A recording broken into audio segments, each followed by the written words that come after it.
Guys, ipagpatuloy po natin dito guys.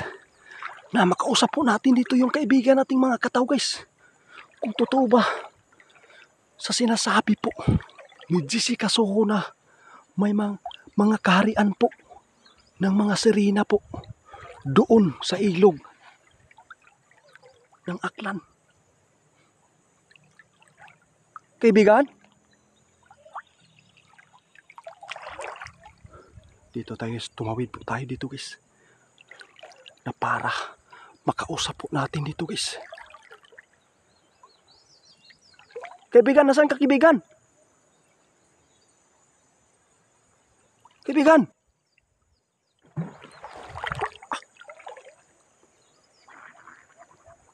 Nandito guys. Bumubula guys ha. Yung tubig. Ano kaibigan?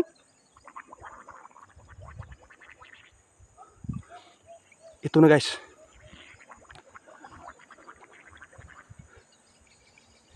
Ang sinasabi dito guys ni kaibigan guys, mas mabuti na pumunta po ako dito ngayon guys.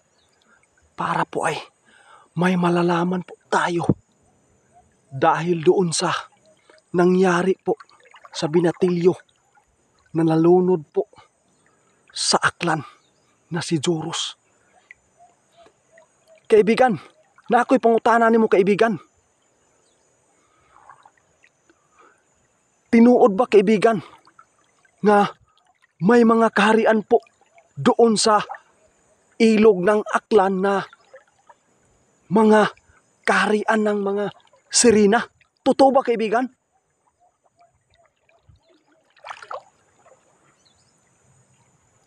Guys, ito na guys. Nagkatotoo talaga guys. Meron talagang kaharian pala ng mga sirena po doon sa Aklan. Salamat kaibigan ah. Ayun guys oh. Rinig po natin dito guys. Yung boses ng kaibigan nating kataw dito guys. Ano kaibigan?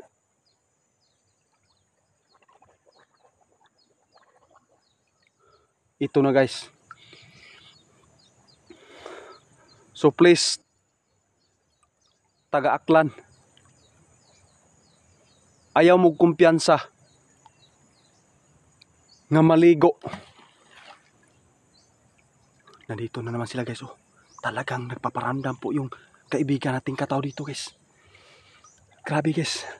Ang gihangyo karon guys sa mga taga Aklan, sa kaibigan nating kataw dito guys, nga bawal gyud sila maligo.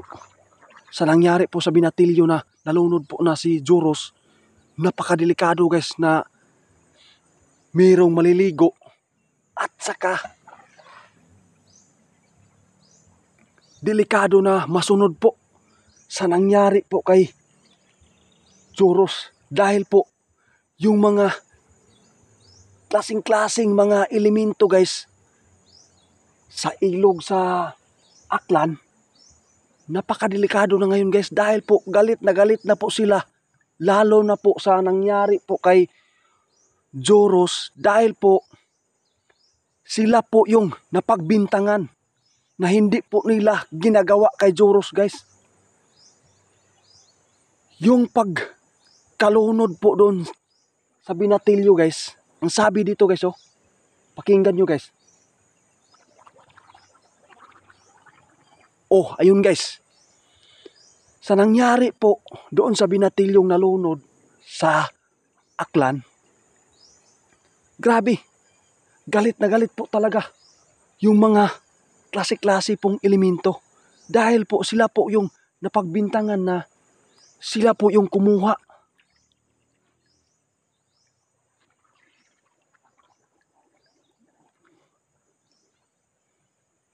Ang payo lang daw dito guys, sa kaibigan nating kataw guys, na hindi po talaga maliligo po sa ilog. Grabe po. Salamat kaibigan ha. Ayun guys oh. Oo, salamat kaibigan. Dahil po marami pong naibigay mo ngayon sa akin na mga information. Grabe po yung mga informasyon po niya dito guys. Grabe. Pakita ka lang kaibigan, please. Mahiya po daw siya guys.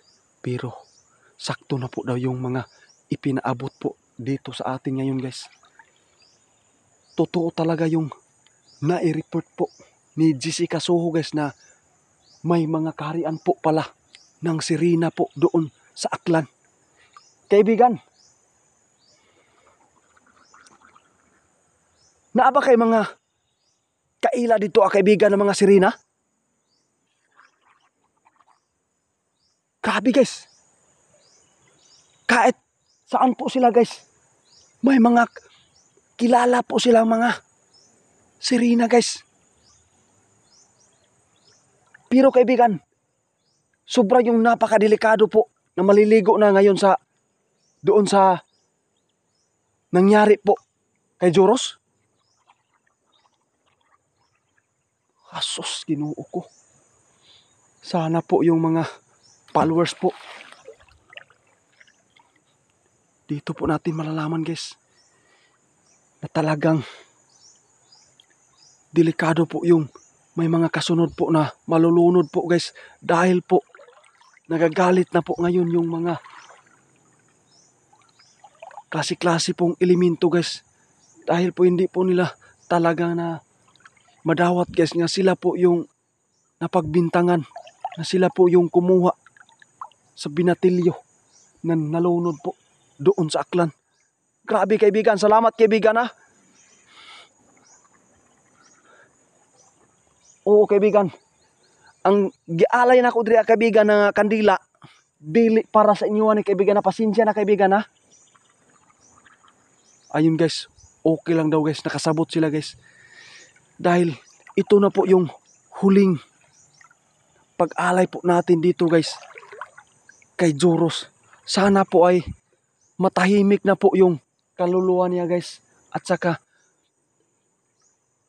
madawat na nila sa ilang pamilya nga pagkamatay sa iyang bata. Grabe guys. So ngayon, wala kaming magawa kung hindi po kayo maniwala po dito sa ipinaabot po sa mga kaibigan natin dito na Kataw.